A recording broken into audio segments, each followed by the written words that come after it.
Hello students, विज्ञान शिक्षण की क्लास में आज का हमारा टॉपिक है खनिज तथा अयस्क। तो सबसे पहले खनिज क्या होते हैं? जैसा कि आपको नाम से ही पता चल रहा है, खनिज अर्थात ऐसे धातुयुक्त ठोस तत्व या पदार्थ जो पृथ्वी की परत में खनन द्वारा प्राप्त होते हैं। अतः पृथ्वी की परत में उपस्थित धातुयुक्त ठोस पदार्थ तत्व या यौगिक खनिज कहलाते हैं। ये धातु या धातु दोनों प्रकार के हो सकते हैं, जैसे CaCO3, NaCl, Fe2S3 आदि। ये सभी खनिज कहलाते हैं क्योंकि ये हमें पृथ्वी की परत से प्राप्त होते हैं। अब आगे है अयस्क। अयस्क यानी और। अयस्क क्या होते हैं? जिस खनिज से धातु आसानी से एवं कम खर्च में अधिक मात्रा में प्राप्त की जा सके, अयस्क कहलाते हैं। अर्थात जिस धातु से हम आसानी से और कम खर्च में अधिक मात्रा में अयस्क प्राप्त कर लें, ऐसे खनिज अयस्क कहलाते हैं। एक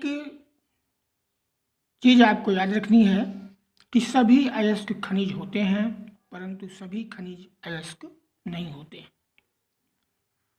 अब हम बात करेंगे अयस्क के प्रकार की। अयस्क कितने प्रकार के होते हैं? तो अयस्क मुख्य रूप से 4 प्रकार के होते हैं। पहले हैं अक्रिय अयस्क। जैसा कि नाम से ही पता चलता है, अक्रिय अर्थात जिनमें किसी प्रकार की क्रिया नहीं होती, यानी ऐसी जो धातुएं हैं वो प्रकृति में मुक्त अवस्था में प्राप्त होती हैं। ये चट्टानों से प्राप्त होती हैं। इसके अतिरिक्त इनमें मिट्टी तथा रेत आदि की अशुद्धियाँ भी होती हैं। जैसे आप देख रहे हैं Ag है सिल्वर, Au जिसे गोल्ड या सोना कहते हैं, तथा Pt प्लेटिनम आदि। ये सभी धातुएं आपको प्रकृति में मुक्त अवस्था में प्राप्त होती हैं। दूसरे होते हैं ऑक्सीकृत अयस्क। इस प्रकार के अयस्क धातुओं के ऑक्साइडों से प्राप्त होते हैं, जैसे कार्बोनेट तथा सिलिकेट आदि। तीसरा है सल्फर युक्त अयस्क। नाम से ही पता चल रहा है, सल्फर युक्त यानी सल्फर से युक्त। तो ये अयस्क धातुओं के सल्फाइडों तथा सल्फेटों से प्राप्त होते हैं। एग्जाम्पल्स हैं जैसे आयरन सल्फाइड है, लेड सल्फाइड आदि सल्फर युक्त अयस्क कहलाते हैं। अब हम बात करते हैं जो चौथे हैं हैलाइड अयस्क। हैलाइड अयस्क प्रकृति में बहुत ही कम मात्रा में पाए जाते हैं, यानी अगर प्राप्ति भी होंगे तो इनकी बहुत ही कम मात्रा आपको प्राप्त होती है। और इस प्रकार की जो अयस्क हैं वो जैसे NaCl है, AgCl जिसे हार्न सिल्वर के नाम से जानते हैं, इसके अतिरिक्त पोटेशियम का अयस्क जिसे कार्नेलाइट के नाम से जानते हैं, ये सभी हैलाइड अयस्क कहलाते हैं। तो ये थे अयस्क और अयस्क के प्रकार। अब हम बात करेंगे धातु तथा अधातु, यानी मेटल्स एंड नॉन मेटल्स। तो सबसे पहले हम जानेंगे धातुएं क्या हैं, धातु क्या होती है। साधारणतया धातुएं हमारे दैनिक जीवन में बहुत ही महत्वपूर्ण हैं। जैसे सोना, तांबा, एल्युमिनियम, लोहा आदि धातुओं का उपयोग हम करते ही रहते हैं और इन्हें इनके कुछ विशिष्ट लक्षणों द्वारा पहचान सकते हैं। कुछ कठोर होती हैं, कुछ चमकदार होती हैं, कुछ पर अगर हम बल लगाते हैं तो इन्हें पीटने पर चादर बन सकती है। तो बहुत सारी जो है इनकी विशेषताएं होती हैं, बहुत सारे पहचानों के द्वारा हम जान सकते हैं कि ये धातुएं हैं।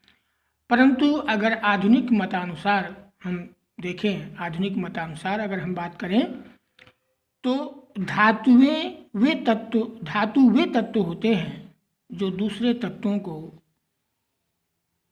इलेक्ट्रॉन देते हैं, एक इलेक्ट्रॉन या अधिक इलेक्ट्रॉन देते हैं तथा धनायन बनाते हैं। अर्थात हम ये कह सकते हैं कि धातु वे तत्व होते हैं जो दूसरे तत्वों को इलेक्ट्रॉन दे करके स्वयं धनायन बना देते हैं। जैसे सोडियम, पोटेशियम, एल्युमिनियम, आयरन आदि ये सभी धातुएं हैं। अगर हम सोडियम की बात करें तो आप देख रहे होंगे सोडियम का, जैसे आप जानते हैं सोडियम का जो परमाणु क्रमांक होता है, सोडियम का परमाणु क्रमांक होता है 11। जब इसका हम इलेक्ट्रॉनिक विन्यास करते हैं तो 2, 8 और 1, यहाँ पे आप देख रहे हैं कि जो अंतिम कक्षा है इसमें केवल एक इलेक्ट्रॉन होता है और प्रत्येक तत्व की ये विशेषता होती है कि वो अपना अष्टक पूरा करने का प्रयास करता है। तो सोडियम क्या करता है, ये बाहरी कक्षा, जिसकी अंतिम कक्षा में जो एक इलेक्ट्रॉन है, ये इसको त्याग देता है और इस प्रकार से ये धनायन बन जाता है। तो धातु वे तत्व होते हैं जो दूसरे तत्वों को इलेक्ट्रॉन देते हैं तथा धनायन बनाते हैं। अब हम बात करते हैं अधातु।